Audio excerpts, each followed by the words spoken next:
निज़ाम सल्लल्लाहु अलैहि वसल्लम की शान में गुस्ताखी मामले में हैदराबाद से बीजेपी रुकन असम्बली टी राजा सिंह को कुछ ही घंटों में रिहा किए जाने के खिलाफ मुसलमानों में शदीद नाराजगी। रिहाई के बाद हामियों की जानिब से टी राजा के इस्तकबाल की वीडियो भी वायरल। फौरी रिहाई से हैदराबाद में मुसलमानों का शदीद एहतिजाज। ऐसे बेहुदा इंसान के खिलाफ सख्त कार्रवाई का किया मुतालबा।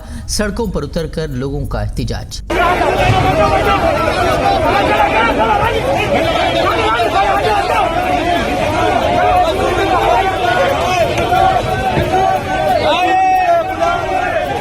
मनी लॉन्ड्रिंग के मामले में ईडी को वसी इख्तियारात दिए जाने के पिछले फैसले के खिलाफ दायर नजरसानी की अर्जी पर सुप्रीम कोर्ट फिर से करेगा गौर। सीजीआई रमन्ना की क़यादत वाली 3 रुकनी बेंच जुमेरात को सुनेगी दलीलें। अर्जी गुजार ने कहा इन इख्तियारात का ज्यादातर हो रहा है गलत इस्तेमाल।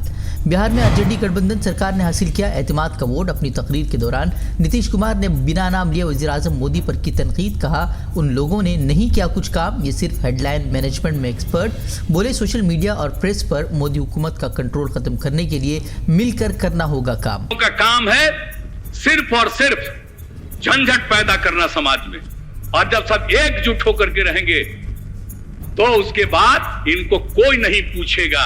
और याद करिए जब आजादी की लड़ाई हुई थी उस समय की स्थिति को पैदा करिए फिर से। आप प्रेस वाले भी जो इंडिपेंडेंट रहते थे अब क्या बोले, यहां अंदर अंदर उसमें क्या क्या किया जा रहा, ताकि एक तरफा सब अब जो मन करे जितना दुष्प्रचार करें, लेकिन हम लोग मिल करके काम करेंगे और पूरे देश में सब लोगों को एकजुट करेंगे, फिर आगे मौका नहीं मिलेगा। अब बीजेपी पर आम आदमी पार्टी ने लगाए संगीन इल्जाम। कहा दिल्ली में भी बीजेपी ने अराकीन असम्बली को पार्टी बदलने के लिए दिया 20 करोड़ का लालच।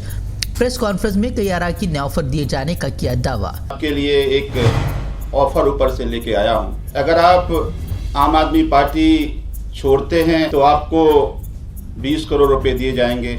और बिल्कुल जैसा सुमनाथ भाई ने कहा कि चूंकि आप पुराने विधायक हैं, आपके रिश्ते बाकी विधायक से अच्छे हैं, तो अगर आप बाकी विधायक को तोड़ के लाते हैं तो आपको 25 करोड़ रुपए दिए जाएंगे।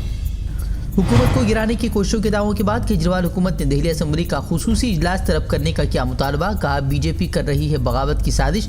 गुज़िश्ता रोज मनीष सिसोदिया ने भी कहा था कि उन्हें भी पार्टी तोड़ने के लिए दिया गया था ऑफर। 2020 से जेल में बंद सहाफ़ी सिद्दीक कप्पन ने जमानत के लिए सुप्रीम कोर्ट का खटखटाया दरवाजा। सीजीआई रमन्ना की क़यादत में 26 अगस्त को मामले की होगी समाअत। हाथरस इज्तिमाई इसमत मामले की रिपोर्टिंग के लिए जा रहे कप्पन को साथियों समेत यूपी पुलिस ने किया था गिरफ्तार। शराब स्कीम घोटाले को लेकर बीजेपी के आप पर हमले तेज। संबित पात्रा ने कहा कमेटी की सिफारिशों को ताक पर रखकर बांटे गए शराब के लाइसेंस, जिसने ज्यादा पैसे दिए उसे दिया गया ठेका। जो ब्लैक लिस्टेड कंपनियां थी उनको भी आप लेके आके इन्वॉल्व करते हैं। क्यों? क्योंकि मोटा माल मिला। पंजाब के चुनाव के समय मोटे माल की आवश्यकता थी।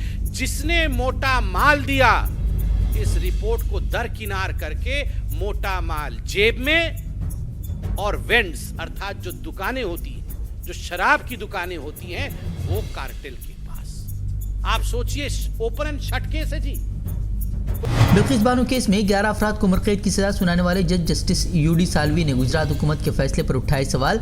कहा मुजरिमों की रिहाई सरासर नाइंसाफी। रहनुमाओं की तरफ से जश्न मनाने को भी बुरी मिसाल करार दिया। बिहार में फ्लोर टेस्ट से कबल ही आरजेडी लीडरों पर ईडी और सीबीआई ने मारे छापे। आरजेडी ने कहा एमएलएस को डराने के लिए जांच एजेंसियों का हो रहा है इस्तेमाल। जम्मू कश्मीर में नेशनल कॉन्फ्रेंस ने सभी 90 सीटों पर इंतखाबात लड़ने का किया ऐलान। उमर अब्दुल्ला बोले जम्मू कश्मीर की शनाख्त को बचाने का वाहिद रास्ता है इंतखाबात। मगरबी बंगाल में गाय चोरी के इल्जाम में बांग्लादेशी शख्स को गांव वालों ने हुजूमी तशद्दुद का बनाया निशाना। नौजवान की मौत। पुलिस ने फिलहाल 3 अफराद को कत्ल के मामले में किया गिरफ्तार। मरकजी वजीर अजय मिश्रा टेनी के एहतिजाज कर रहे किसानों को भौंकने वाले कुत्ते और राकेश टिकैत को 2 कौड़ी का इंसान कहने पर राकेश टिकैत वज़ीर-ए-आज़म मोदी पर ही हमलावर। कहा आखिर अब तक कैसे वज़ीर-ए-आज़म ने उन्हें बना रखा है मरकजी वजीर। हमसे जुड़े रहने के लिए हमारे चैनल फ़िक्र खबर टीवी को सब्सक्राइब करें, वीडियो को लाइक और शेयर करें। मज़ीद खबरों के लिए विजिट करें फ़िक्रखबर.com।